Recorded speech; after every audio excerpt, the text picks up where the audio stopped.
The first time I saw the bright orange slip tucked under the wiper of my son's freshly polished Police Academy cruiser, I knew instantly this wasn't just another HOA stunt, it was going to explode into something bigger, because this wasn't just any car and this wasn't just any kid. My son had spent months preparing for his academy training, pouring sweat and discipline into every inch of that vehicle. The same car he and his classmates used to practice tactical driving drills and patrol procedures, and to see it ticketed for unauthorized vehicle by none other than the HOA president herself, Karen, the woman who strutted around our neighborhood with her clipboard like a dictator in pearls, ignited a fire in me I couldn't hold back, especially when she sneered at me across the street and said, "This neighborhood has rules, and toy cop cars don't belong here," completely oblivious to the fact that my son wasn't some reckless teenager playing dress-up but an official cadet of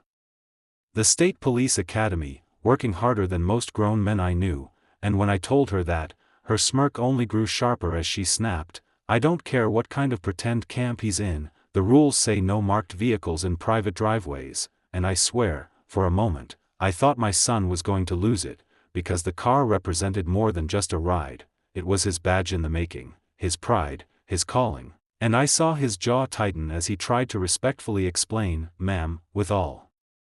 due respect, this vehicle is Academy issued, and it's part of my training, not some toy," but of course, Karen wasn't the type to back down when an argument was brewing, so she waved her ticket book dramatically like she was issuing a royal decree, announcing, "The fine is $250, payable within 30 days, or further action will be taken," and that's when I knew she'd crossed the wrong line at the wrong time. Because unbeknownst to her, my son's academy instructor, a decorated officer with 20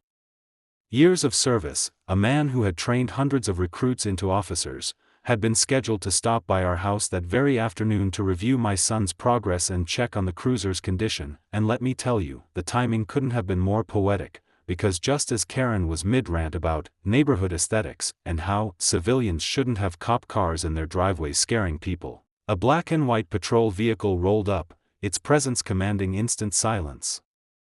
And out stepped none other than Lieutenant Marshall, a broad-shouldered man with a uniform so crisp it practically gleamed in the sunlight, his academy badge catching the reflection like fire, and the way Karen's face drained of color when she realized a real officer, an instructor, no less, was standing before her was priceless, though I'll admit, I would have paid money to see it. Marshall walked up calmly, his boots striking the pavement with authority, and after giving my son a firm nod of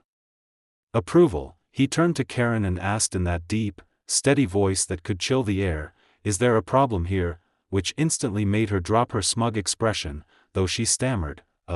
Yes, officer, this vehicle is violating HOA guidelines, and I've issued a ticket," but her voice cracked like glass under pressure, and Marshall, with the patience of a man used to putting rookies in their place, took the orange slip from her shaking hand, glanced at it once, then ripped it clean down the middle with a flick of his wrist, letting the pieces flutter to the ground like confetti, and the silence that followed was so heavy you could have heard a pin drop as he said, "This vehicle is Academy property, issued for training by the state police, and it's protected under law. No HOA has authority over state-issued vehicles or recruits under active training.